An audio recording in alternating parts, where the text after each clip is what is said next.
Hello everyone, তনয়ার পাকশালাতে সবাইকে স্বাগত জানাই। যারা ফার্স্ট টাইম চ্যানেলটা ভিজিট করছো তাদের কাছে অনুরোধ রইল, চ্যানেলটা সাবস্ক্রাইব করো, পাশে থাকা বেল আইকনটি প্রেস করো যাতে নতুন নোটিফিকেশন তোমাদের সামনে চলে আসে। কমেন্ট সেকশন খোলা রইল, কমেন্ট করে জানাও যে তোমাদের ভিডিওগুলো কেমন লাগছে। এই রেসিপিটি তোমরা হামেশাই দেখতে পাবে, আমরাও একটু করার প্রচেষ্টা মাত্র। কেমন হলো সেটা অবশ্যই খেয়ে দেখতে হবে। খেতে কিন্তু বেশ ভালো হয়েছিল, তাই মনে হলো তোমাদের সঙ্গে এই রেসিপিটি একবার খুব সহজভাবে কিভাবে বানানো যেতে পারে তার একটা সহজ পদ্ধতি তোমাদের সঙ্গে শেয়ার করা যাক। তাই খুব সহজেই বানিয়ে ফেলা যায় এই রেসিপিটি। খেতে দুর্দান্ত লাগে আর দেখতে অমায়িক। যে জিনিস দেখতে এত সুন্দর তার স্বাদ তো অনবদ্য হতেই হয়। তাই আজকের রেসিপি তালের। এর জন্য দেখো এখান থেকে আমরা নিয়েছি তালের কিছুটা কাঠ বা পাল্প যাই বলো, আর নিয়েছি কিছু কাঁঠাল পাতা। এগুলোকে ফ্রেশ করে ধুয়ে রাখা রয়েছে। এবার দেখো কড়াইতে শুকনো কড়ার মধ্যে দিয়ে দেওয়া হলো বেশ অনেকখানি পরিমাণে কিন্তু তালের সেই কাঠটা।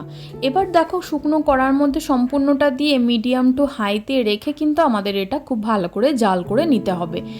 তালের কিন্তু একটা নিজস্ব মিষ্টতা তো আছেই, কিন্তু আমরা বাঙালি মানুষ একটু মিষ্টি মিষ্টি খেতে বেশ পছন্দ করি।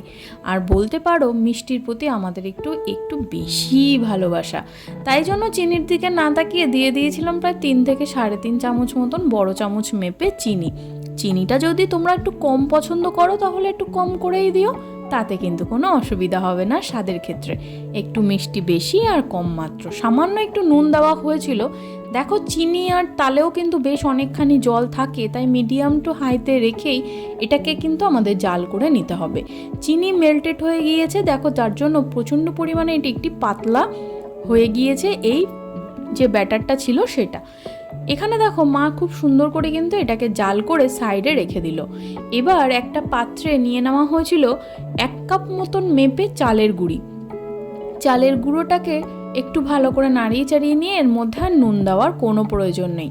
এবার এটাকে কিন্তু জল দিয়ে আমরা মাখবো না, যে তালের কাত্তা আমরা বানিয়েছিলাম চিনি দিয়ে সেই তরল কাত্তা কিন্তু এটাকে দিয়েই আমাদের এই ব্যাটারটা বানিয়ে নিতে হবে।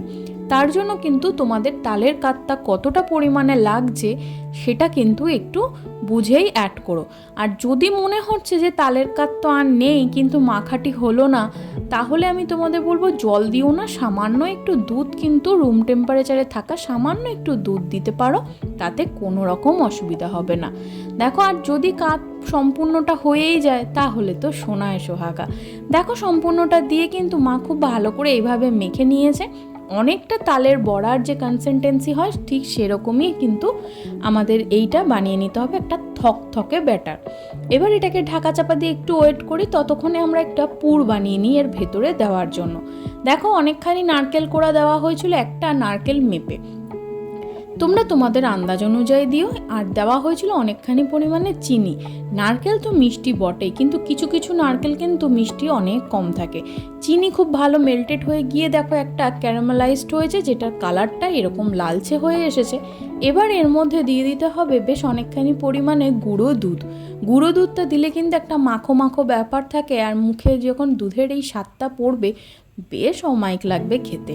তাই জন্য যদি তোমরা মনে করে থাকো যে কোথাও দেখেছো যে গুঁড়ো দুধ তো দেয়নি, আমি তোমাদের বলছি একবার দিয়ে দেখো, বেশ ভালো লাগে কিন্তু খেতে। এই রান্নাটি কিন্তু হারিয়ে যাওয়া এক রান্না বলতে পারো, এখন হয়তো সবার মধ্যে দিয়েই ফিরে আসছে আবার। ডেচকিতে জল দিয়ে ততক্ষণে একটু জলটা গরম হতে থাক, ঢাকা চাপা দিয়ে রেখেছিল। দেখো ব্যাটারটা কিন্তু আমাদের তো রেডি করাই ছিল, পুরটার জন্য অপেক্ষা মাত্র। পুর আমাদের বেশ অনেকখানি ঠান্ডা হয়ে গিয়েছে। এবার দেখো কাঁঠাল পাতার যে ডান্ডাটি আছে সেটিকে কিন্তু আমাদেরকে ফেলে দিতে হবে। কাঁঠাল পাতার দুটো সাইড কিন্তু তোমরা ব্যবহার করতে পারো, আমি তোমাদের ফার্স্ট লুকটা দেখাই। কিন্তু এইভাবে করলে কি হবে আর পরবর্তীটা করলে কি হবে সেটা চেক করতে থাকো। দেখো এর সহজ পিঠটায় যখন আমরা দিয়ে ঘি মাখিয়ে একটু রাখলাম, তখন দেখো এর মধ্যে সেই ব্যাটারটা প্রথমে এইভাবে ঢেলে দিয়ে কিন্তু আমাদেরকে বুঝতেই পারছো যে কতটা শক্ত ব্যাটার, মানে কতটা থকথকে রয়েছে ব্যাপারটা। সেহেতু কিন্তু একটু হাত দিয়ে এইভাবে বা যে ব্রাশ হোক বা চামচের পেছন দিয়েও কিন্তু তোমরা এইভাবে এটাকে একটু ছড়িয়ে দিতে হবে কাঁঠাল পাতার মধ্যে। এবার দেখো এর মাঝখানে দিতে হবে পুর হিসাবে কিন্তু সেই নারকেল কোড়াটা, যেটাকে আমরা পুর বানিয়ে রেখেছিলাম সেটি।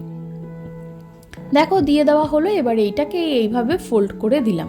এটা দেখতে কিন্তু একটু অন্যরকম, কিন্তু ওই পাশটা দেওয়াতে কিন্তু বেশ একটু গ্রিন ব্যাপারটা থাকতো, আর এটাতে কিন্তু দেখো একটু হালকা হলো। চলো তোমাদের আর একটা চেক করাই। দেখো সেম প্রসেসে এবার উল্টো পিঠে আমরা ঘি ব্রাশ করে নিয়েছি। এবার ঘিটা দেওয়ার এই কারণ সেটাই হচ্ছে, তোমরা সাদা তেল প্লিজ দিও না, তাহলে কিন্তু একটা অন্যরকম গন্ধ ছাড়ে। তোমরা একটু ঘি দিও, বেশ ভালো লাগে গন্ধটা। এবার দেখো যাতে এটা খুব সহজেই রিমুভ হয়ে যায়। এবার চামচের সাহায্যে কিন্তু এইভাবে আমাদের সম্পূর্ণ পাতার ওপরে স্প্রেড করে দিতে হবে। দেখো সম্পূর্ণটা দিয়ে আবারও মাঝখান থেকে কিন্তু আমাদের পুরের জন্য সেই নারকেলের পুরটি দিয়ে দেওয়া হলো। এবার উল্টে দিয়ে দেখো যে দুটো কত ডিফারেন্স দেখতে লাগছে না? রান্না সত্যি কিন্তু একটা শিল্প মাত্র, তাই নয় কি? একটা আর্ট। দেখো দুটোর কম্বিনেশন কি বুঝলে কমেন্ট সেকশানে জানাও। দেখো ওর ওপরে জালি থালা দিয়ে বা মোমো স্টিম যদি তোমাদের কাছে থাকে তাহলে সেটাও ব্যবহার করতে পারো। একটু তেল ব্রাশ করে নিয়ে এইভাবে দিয়ে দেওয়া হলো সেই কাঁঠাল পাতাগুলো। দেখে আশা করি বুঝতে পারছো যে পাতাটার এপিট আর ওপিটে সত্যি কতটা ডিফারেন্স। স্বাদে কোনো ডিফারেন্স হবে না। ঢাকা চাপা দিয়ে 10 মিনিট মতন অপেক্ষা করলাম। চেক করাই তোমাদের একবার। দেখো কত সহজে কি সুন্দর উঠে আসছে এই পিঠেটি। ভালো লাগলো ভিডিওটা? এইভাবে আমরা প্লেটে জমা করতে থাকি, তারপর তোমাদের সঙ্গে শেয়ার করছি। ভালো লাগলে অবশ্যই চ্যানেলটা কিন্তু সাবস্ক্রাইব করো, পাশে থাকা বেল আইকনটি প্রেস করো যাতে নতুন নোটিফিকেশান তোমাদের সামনে অলওয়েজ আগেই আসে। দেখো কি সুন্দর লাগছে না দেখতে? চলো একটা ভেঙে দেখাক। দেখো মা এটাকে খুব সুন্দর করে ভেঙে দেখাল, আর হাতে কিন্তু একটুও লাগছে না।